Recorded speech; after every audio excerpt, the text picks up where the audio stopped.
여러분 안녕하십니까? 5월 7일 금요일 뉴스투데이 강원입니다. 강원도의회 제300회 임시회가 열렸는데 레고랜드 관련 논란은 계속됐습니다.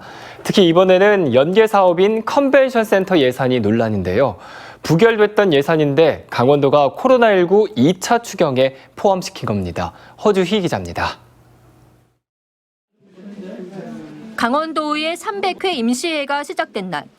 안건 심사를 하루 앞두고 도 집행부가 협조를 구하기 위해 의장단을 찾아왔습니다. 10대 도의회 후반기 들어 첫 간담회입니다. 작년 내일부터 추경 단위인데 한다는 것들은 너무 코앞에 닥쳐서 하는 것이 아닌가라는 좀 아쉬움이 좀 있습니다. 이번 임시회의 핵심은 코로나19 경제 회복을 위한 2차 추경. 컨벤션 센터 건립 예산 499억 원도 포함됐습니다. 지난달 회기 때 부결됐던 예산입니다. 보통 상임위에서 충분한 심사를 거쳐 다음 회기 때 예산안이 상정되는데 컨벤션은 한꺼번에 안건과 예산안이 올라왔습니다. 절차상 문제가 있다는 지적이 나왔습니다. 절차 동시에 예산이 올라오는 건 정말로 잘못됐다. 시간이 좀 늦춰진다 그래도 절차를 지킨 후에 그다음에 예산 통과가 되는 것이 바람직하다. 추경을 포함해 컨벤션 센터까지. 관심이 높았던 간담회 자리였지만 알맹이 없이 10여 분 만에 끝났습니다. 꼼꼼하게 심의해 주시기 부탁드리겠습니다. 오늘은 이 자리는 여기서 하나하나를 논의하는 자리는 아니어서. 최문순 지사도 핵심 현안에 대한 언급 없이 급히 자리를 떴습니다. 1시간 뒤 개회식에서도 컨벤션 센터에 대한 문제가 제기됐습니다. 컨벤션 센터 건립 예산 499억 원이 컨벤션 센터를 짓기 위한 것인지 레고랜드 테마파크 주차장 문제를 해결하기 위한 것인지 분명하지 않다는 겁니다. 주차장이 조성되지 않으면 몰린이 계약 위반에 따른 손해배상 소송을 할 가능성이 높아질 것입니다. 결국 계약을 잘못 맺은 탓에 이런 어처구니 없는 추경 예산을 국제 컨벤션 센터 건립 비용은 1,490억 원입니다. 전액 도비로 감당해야 합니다. 국제 컨벤션 센터 예산안 심사는 다음 주에 처리됩니다. 강원도의 혈세 낭비 우려가 계속되는 상황에서 또 한 번의 논란을 예고하고 있습니다. MBC 뉴스 허주입니다. 원주 진광중학교와 함께 진관고등학교도 남녀공학 전환을 신청했습니다. 전환이 곧바로 확정된 중학교와는 달리 고등학교의 전환은 유보됐는데요. 남자 고등학교 한 개만 받교여서는 오히려 과밀 현상이 생길 수도 있기 때문입니다. 김진아 기자가 보도합니다. 원주 진광고등학교가 지난 1월 남녀공학 전환을 신청했지만 남녀공학을 추진해온 교육당국이 되려 전환을 유보했습니다. 다른 학교의 전환 여부를 봐서 결정하겠다는 겁니다. 진광고만 남녀공학으로 전환될 경우 남학생 정원이 줄어든 만큼 다른 남고의 남학생은 과밀되고 여고는 학생이 부족해지기 때문입니다. 실제로 북원여 중 한 곳만 남녀공학으로 전환된 이후 남학생들의 통학 편의는 나아진 반면 여학생 30여 명이 원거리 통학을 하고 있고 인근 진광중학교는 4년 새 8개 학급이 줄 정도로 학생 모집에 어려움을 겪고 있습니다. 내년에 진광중이 남녀공학으로 전환되면 학교는 학령 인구 감소 속에 성별 구분 없이 학생을 모집할 수 있고 학생은 남녀 할 것 없이 가까운 학교를 다닐 수 있을 것으로 기대됩니다.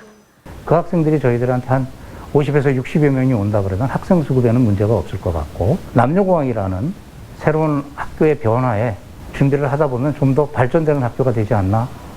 통학 불편은 신규 택지도 마찬가지입니다. 혁신도시는 남학생들의 원거리 통학 불편이 이어지면서 원주여고에 남녀공학 전환 요구가 잇따르고 있습니다. 교육당국은 남녀 학교가 공학으로 함께 전환돼야 학생들의 학교 선택권 보장과 원거리 통학 불편이 개선될 수 있다며 신설이 추진 중인 기업고는 물론 모든 학교를 대상으로 남녀공학 전환을 다시 추진하기로 했습니다. 도시개발로 인해서 주거지 쏠림 현상 때문에 먼 거리에서 통학하는 학생들이 많기 때문에 그거를 해소하기 위해서라도 모든 학교, 중학교가 남녀공학이 될 때까지 계속 추진해 나갈 방침입니다. 하지만 설문조사의 높은 찬성률에도 불구하고 번번이 학교 운영위원회 반대에 가로막혀 공학 전환이 이루어지지 않고 있습니다. 남녀공학이 추진된 5년 동안 원주에서 전환이 확정된 학교는 고작 2곳. 전환 학교에 대한 획기적인 지원책도 반대 학교에 대한 불이익도 없이 세 번째 설문조사가 진행되고 있습니다. MBC 뉴스 김진아입니다. 삼척 석탄발전소가 정부의 명령을 받고 침식 저감 시설을 설치했지만 항만공사 재개는 늦어지고 있습니다. 저감 시설이 부실하다는 민원이 제기되면서 사실 규명을 위한 전문가 검증이 실시됩니다. 유인호 기자의 보도입니다. 삼척 블루파워가 해안 침식을 줄이기 위해 설치한 시설입니다. 해안에서 바다 쪽으로 4기를 설치했습니다. 발전회사는 정부의 명령대로 1단계 침식 저감 시설을 설치했으니 항만공사 재개를 허락해달라고 산업부에 요청했지만 승인이 늦어지고 있습니다. 침식 저감 시설이 부실하다는 민원이 제기됐기 때문입니다. 설계와 시방서에 규정된 규격을 지키지 않아 해양 생태계에 부정적인 영향이 우려된다는 겁니다. 직경이 30cm에서 38cm 정도 규격이 나와야 되는데 그러한 도로는 뭐 어쩌다 하나씩 이제 섞여 있고 전부가 진흙 또는 석분, 자갈 이러한 잡석으로 전부 다 체험도를 사용을 했습니다. 발전회사는 설계 기준을 준수했고 따라서 구조적 안정성과 침식 저감 기능까지 모두 정상이라는 입장입니다. 또 돌재 상부에 작은 사석을 덮은 건 콘크리트가 바다로 유출되는 걸 방지하기 위한 것이라고 해명합니다. 관계기관들은 양쪽의 주장이 첨예하게 맞서자 전문가 검증을 실시하기로 했습니다. 원주지방환경청과 산업부, 동해지방해양수산청이 각각 2명씩 추천해 모두 6명의 전문가를 선정했습니다. 이들은 침식 저감 시설이 적정하게 설치됐는지, 기능은 제대로 발휘하는지를 조사합니다. 주관기관인 원주환경청은 전문가들에게 검증을 전적으로 맡기고 이들이 내놓는 결과를 그대로 수용한다는 방침입니다. 검증 기간이 얼마나 걸릴지도 전문가들이 독자적으로 결정하도록 하겠다고 밝혔습니다. MBC 뉴스 유인호입니다. 베트남에서 마약을 밀반입해 국내에 유통시킨 마약 조직이 경찰에 검거됐습니다. 이들은 텔레그램을 통해 10대 청소년에게까지 마약을 팔았고 서울 강남 주택가에서 버젓이 마약 무인 거래방까지 운영했습니다. 김상훈 기자가 취재했습니다.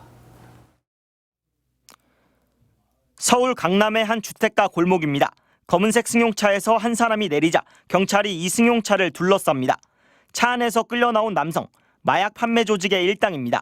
먼저 차에서 내렸던 마약 구매자도 이내 경찰에 잡혀 끌려옵니다. 텔레그램 마약 거래를 추적하던 경찰이 마약 밀매 현장을 덮친 겁니다. 이들은 베트남에서 마약을 가져와 우리나라에 유통한 조직으로 경찰은 국내 총책 30대 A씨 등 16명을 검거했습니다. 또 2만 명이 동시에 투약할 수 있는 필로폰 등 22억 원 상당의 마약도 압수했습니다. 동남아, 특히 베트남에서 밀반입한 마약인데요. 국내 밀반입의 30% 정도를 이 조직에서 관리했고요. 이번에 이 조직을 와해한 것입니다. 경찰 조사 결과 이들은 텔레그램 같은 SNS를 통해 마약을 거래해왔습니다. 누구나 쉽게 접근할 수 있어서 구매자 중에는 10대 청소년도 있었습니다. SNS를 통해 마약의 종류와 가격을 정한 뒤 공공화장실 변기나 소화전 등 거래 장소를 수시로 바꾸며 판매해왔습니다. 뭐가 붙어있는데 잠깐만 어디 있어? 여기 있어. 떼어봐. 맞아. 특히 신뢰가 쌓인 구매자를 대상으로는 무인 거래방을 운영하는 새로운 수법도 사용했습니다. 서울 강남 주택가에 방을 빌려 마약을 종류별로 비치해두고 전국에서 찾아온 이른바 VIP 구매자들에게 비대면으로 현금 거래한 겁니다. 수요자들이 편하게 언제든지 그 마약에 접할 수 있게끔 만든 장소라고 보시면 되겠습니다. 경찰은 베트남 등 동남아 일대에서 국내로 마약을 몰래 들여온 해외 공급책을 현지에서 추적하고 있다고 밝혔습니다. MBC 뉴스 김상훈입니다. 2027년 개통 예정인 춘천 속초 고속화철도 춘천 지하화 구간과 미시령 구간이 올 12월에 착공될 예정입니다. 강원도에 따르면 공법이 까다로운 춘천 지하화 구간과 미시령 구간의 턴키 공구가 다음 달 주민설명회에 이어 실시 설계를 진행하고 오는 12월 착공될 예정입니다. 이어 나머지 6개 일반 공구는 내년 하반기에 착공될 전망입니다. 강원도는 강릉 제진간 철도도 2027년 개통을 목표로 순조롭게 진행 중이라고 밝혔습니다. 강원도가 2030 강원형 액화수소 산업 육성 로드맵을 발표했습니다. 먼저 2030년까지 수소 승용차 5만 대, 버스 250대 등을 보급하고 수소 충전소 65개를 구축하는 등 실생활에서 수소 기반을 조성할 계획입니다. 또 2026년까지 동해 삼척 일원의 반경 20km 이내에 2,874억 원을 들여 수소 저장 운송 클러스터를 조성하는 등 친환경 수소 산업을 육성합니다. 이 밖에 에너지 자립형 관광 휴양단지 조성 등 SOC에서의 수소 경제를 확대할 계획입니다. 삼척시는 수산물 판로 확대를 위해 온라인 판매 비용을 지원하기로 했습니다. 수산물을 택배로 판매하는 유통가공업체나 생산자를 대상으로 오는 28일까지 신청을 받아 36곳을 선정한 뒤 7월 중에 보조금을 지급할 방침입니다. 대상자로 선정이 되면 최근 4개월간 택배 비용의 50%를 최대 50만 원까지 지원받을 수 있습니다. 다음 달부터는 강릉에서도 캠핑카 운전면허를 취득할 수 있게 됐습니다. 강릉 운전면허 시험장은 다음 달부터 캠핑카를 운전할 수 있는 제1종 소형 견인차 운전면허 기능시험을 시행한다고 밝혔습니다. 소형 견인차 면허는 지난 2016년에 처음으로 시행이 됐지만 도내에서는 춘천에서만 시험장이 운영돼 영동 지역 주민들은 원거리 응시에 따른 불편을 겪어왔습니다. 코로나19 여파 속에서도 지난해 강원 지역의 골프장 이용객 수가 크게 늘어난 것으로 나타났습니다. 한국골프장경영연합회에 따르면 지난해 강원 지역 골프장을 찾은 인원은 모두 440만 명으로 2019년보다 70만 명, 20% 가까이 늘었습니다. 회원제 골프장은 100만 명이, 대중제 골프장은 332만 명이 찾아 2019년에 비해 각각 13만 명, 57만 명이 늘어났습니다. 이는 전국 9개 권역 가운데 4번째로 많은 이용객 규모입니다.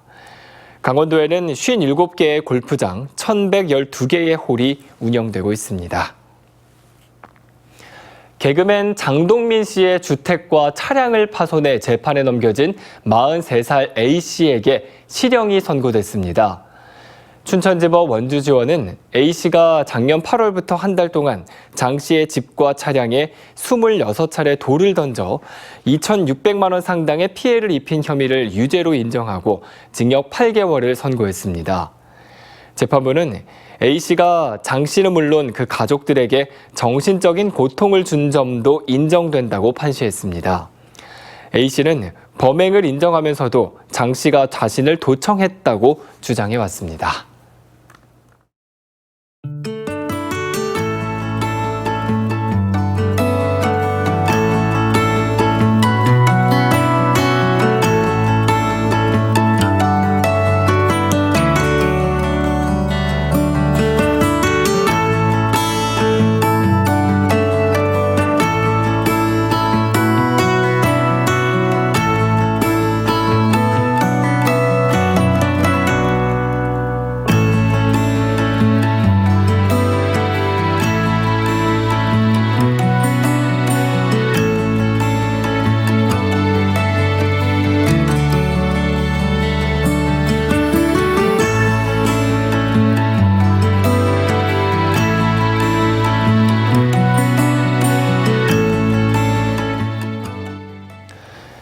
강원형 취직 사회 책임제 시행에 따라 정규직 일자리 취직 지원을 위한 각 시군의 접수가 시작됐습니다. 강원도는 올해 정규직을 신규 채용하는 기업이나 자영업자 등을 대상으로 1인당 월 100만 원의 인건비를 1년 동안 최대 10,000명에게 지원합니다. 또 중소기업이나 소상공인 등이 정규직을 신규 채용하면 1인당 3천만 원씩 최대 5명, 1억 5천만 원까지 융자해주는 고용창출 유지자금 지원도 강원신용보증재단을 통해 접수받고 있습니다. 내년도 최저임금 심의를 앞두고 민주노총 강원지역본부는 어제 한림대학교 앞에서 기자회견을 열고 최저임금위원회 위원장인 박준식 한림대학교 교수의 사퇴를 촉구했습니다. 민주노총 측은 문재인 정부에서 구성된 최저임금위원회의 현재 위원들은 2020년과 2021년 최악의 최저임금 인상을 결정한 주역이라고 밝혔습니다. 이 때문에 현재 위원들이 또다시 위임해서는 안 된다며 박준식 위원장 등 공익위원들에게 사퇴할 것을 촉구했습니다. 전국 교수 노조와 대학 노조, 민주노총 강원본부 등은 강원도청 앞에서 기자회견을 갖고 지방대 위기에 대해 정부가 제대로 된 대책을 세우지 않았다고 비판했습니다. 최근 10년 사이 강원도 내 대학 입학생이 21% 줄고 재적생마저 16% 줄었다며 등록금 의존도가 높은 지방대가 재정적인 타격을 입고 교육 투자에 소홀해지는 악순환을 겪고 있다고 지적했습니다.